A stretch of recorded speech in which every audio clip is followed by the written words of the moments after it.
Hey everybody, this is Brad from Johnson Small Engines, better known as the one-hand mechanic. If I can do it, you can too. Today I want to show you, in my opinion, how to start and operate a John Deere E170. First thing you want to do is when you get your machine, lift the hood up, and you definitely want to check your oil. This is a 25 horsepower Briggs & Stratton engine. I want to show you that the oil is here, and when you check the oil, just going to turn this a quarter turn. It's going to come out. Now, one of my comments through one of my subscribers told me to put a black magic mark on where you're going to check the oil. Okay, so you know when the oil's between that mark, you're okay. Not sure how it will last as far as heat goes. Now, when you put these in on a Briggs motor, there's a little teeny nub right here, and there's two nubs on the other side. If you look at the dips, if you look at the tube itself, there's two little nubs here, and there's one open here, there's two open here. You have to make sure that you put it in correctly. I've had people put them in backwards. If you put it in correctly, they're fine. If you try to put it in the other direction, it won't go in. I've seen people jam it in and get them stuck, so you don't want to do that. I'm gonna go ahead and check it though, and it is right between the dots. I don't know if the black helped out or not. It looks like it's a little bit better on the video. Just make sure it's between the dots. Your battery is here. Okay, on the other side, we have, this machine has the quick change oil filter. I want to go ahead and show you this. I'm going to put a link in the description below to get rid of this. You're going to be very surprised if your machine came with this oil filter. It does not change your oil. All right, so I'm going to put a link in the description. You guys can change that out. It's a kit that the John Deere sells. I have two videos. The second video is the better one.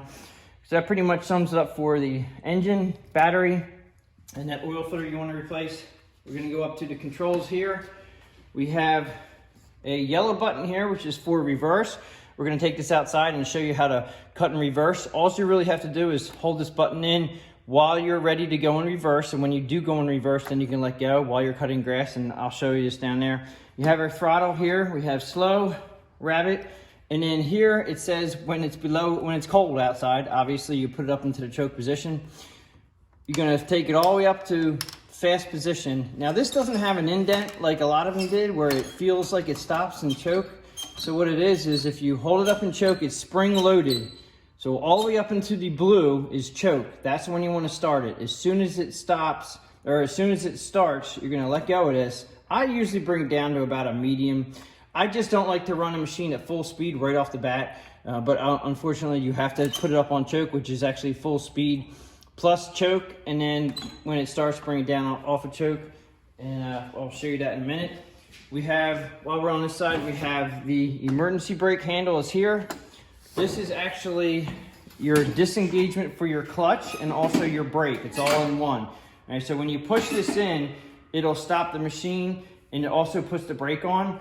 And when you start the machine, you do have to have this pedal all the way down. What I normally recommend is just pushing it all the way down, lifting this lever up, and then let go of the pedal. Now that locks it into park. You can go ahead and start it. You can actually run the machine as long as you don't have the blades on. You can get off the machine while it's in park. And you don't have to shut off the machine. But you do have to remember, push down the pedal hard. It's kind of hard to push these down sometimes, depending on how they have them adjusted. Push it down, then you can release the parking brake lever. Okay, and then you're off and you're ready to cut grass. If you have it down and you're not pushing, you can't push. You're gonna break this handle if you're not pushing hard enough. And as you can see, you can't take it. You can't disengage the brake unless you really push hard on that pedal, and then down. There you go. I've had a lot of people comment that they can't get the brake off. It is a little bit tough to push this in, so you may have to move your feet up. And that being said, this handle here is the up and down for the mower deck. This is the height adjustment. Okay, so just get it into your yard, find out where you like it, and leave it alone. The seat is a nice seat. It's a high back seat. It actually has a lumbar support here, where it actually moves this in by turning this left and right. And now it pushes it out here, give you a little more support. And you also can adjust it with a lever here. So all you do is you pull up a lever. I want to get on it. It's a little bit easier to do this while you're sitting on a tractor. Pull this lever up, and you can go forward or backward. And then you let go, and it locks itself in. So that's a nice feature on the seat. while we're back here, we're going to show you the gas tank is here. This is a, wow, this gas cap wasn't even on right. This is a 4-cycle engine, so you're going to use straight gas. Now, a lot of people say, what is wrong with this gas tank? All right, here's the thing about the gas tank. There's nothing wrong with it. Looks like it's, there's hardly any gas in this thing, and it's just bobbling around. Come around the front here, and it shows, this is how it works. It's just a spring-loaded version. When I pick this, I want to pick the gas tank up, and it should make that fuel go down. Okay, so I just picked the gas tank up. So the more gas that's in the tank, the higher it goes. So that's how that works. It's spring-loaded, literally just sitting on a couple. It's just springs. It's just the way it is. Don't like it too much, but they've been around for a while now, and they seem to be okay. Back here, we have a very important feature. If a lot of people have had these delivered, the people push them off the truck, they get on a tractor and it won't go. And that's because of this. If you need to push the tractor, you want to make sure that you pull this all the way out into the release position. They show a person right here pushing the tractor, and this arm or this rod is all the way out. Make sure it's all the way out so you can push it. Now right now, as long as the emergency brake is not on, which it is not, I should be able to push this very easily, and I can. Okay, if you have it in all the way, now you can run the machine with the hybrid transmission. You can still push it, but it is not good to push the tractor with this in. Always make sure if you need to push the tractor, pull that out. Just remember to push it back in. So on this side of the tractor, we have a cup holder and then a little compartment here that has a door. A lot of these doors I've seen disappear. So obviously they don't stay on very well. Then we have our foot pedals here. This is forward and reverse. And basically it's just toe forward and toe reverse. I like to, you don't have to use the brake a lot, because the nice thing about the hydro transmissions is when you're going forward and you let go, then they'll usually come back to a neutral position, slows the tractor down. I'm gonna go ahead and show that to you. All right, so we have also over here, we have your ignition. Okay, we have stop, your headlights. Now when you do turn the headlights on, as you can see up here, the headlights do come on. So just remember, if you leave the key on the headlight position, you will drain your battery. I don't like that feature. I would rather see it where they start, where they come on and come off when the engine is running. But these are key on, lights are on. The next one is the on position for just running the engine. And then the next one right here is for crank. And when you start the machine up, like I said, you're gonna have it all the way up into the choke position, and you have to hold it because this is spring-loaded on this version. You have to make sure your emergency brake is on, which I'm going to lock it in. We're going to go ahead all the way up on choke. As soon as it starts, I'm going to bring it down to an idle.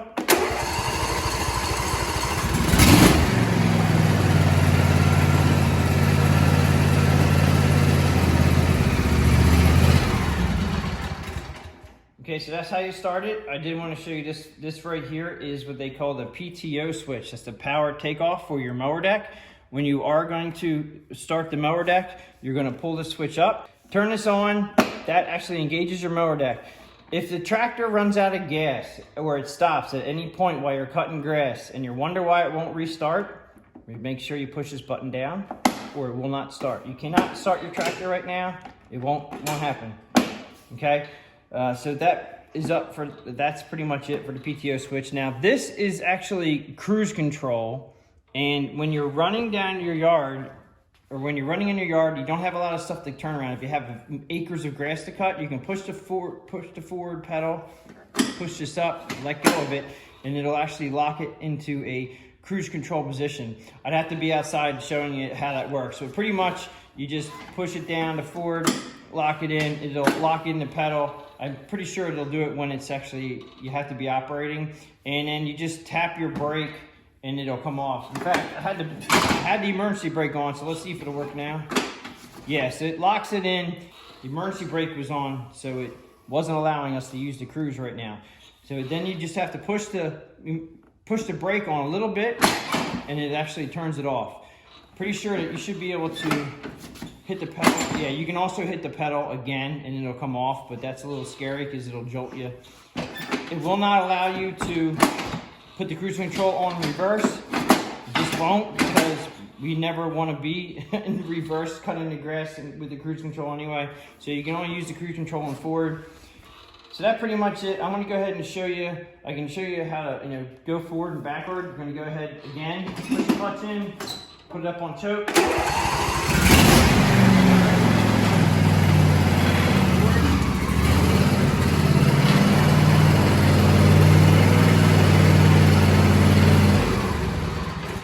We're going to go ahead and take this outside, and I'm going to show you how to operate the mower deck and also show you that yellow button I told you about in the beginning on going in reverse. So let's go ahead and we'll be right to that. Okay, so we're going to be going outside here to show you how to use your reverse button lockout. Okay, so you have to push a button down while the mower deck is running if you want to cut in reverse. So this is what I'm showing you right here. I just showed you starting up the tractor. I just put the deck down to where I thought it would be okay. As far as cutting the grass height, I'm going to go ahead and engage the mower deck by pulling up your yellow PTO lever, which is in my right hand. Okay, so I'm going to go ahead and engage that now. Now I'm going to show you that I went forward and then I went backward and the engine shut off. Okay, so if your engine doesn't die completely and you can keep the mower deck running, what you have to do is you have to push in that yellow button right there and then go in reverse. Once you're in reverse, you can let go of that button. Now you're cutting in reverse. Okay, as soon as you move forward again, you have to, if you want to go backwards and cut, you have to push the button in again and then hit that pedal, reverse pedal. Now you can cut in reverse. So keep that in mind. This is how you use the reverse switch cutout so you can actually cut in reverse. Okay, so that pretty much sums it up for how to use that. Now we're going to go around to the other side. Okay, so now we're going to go around and show the cruise control on how that works.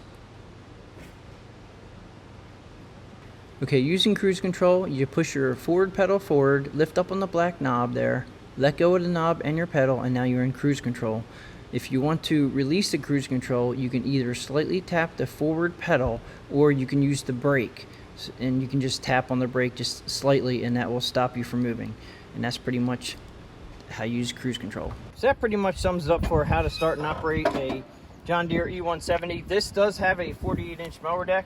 If you guys have any comments or questions, please leave them below. Please subscribe, tell your friends about my channel, and I will get you guys on the next one.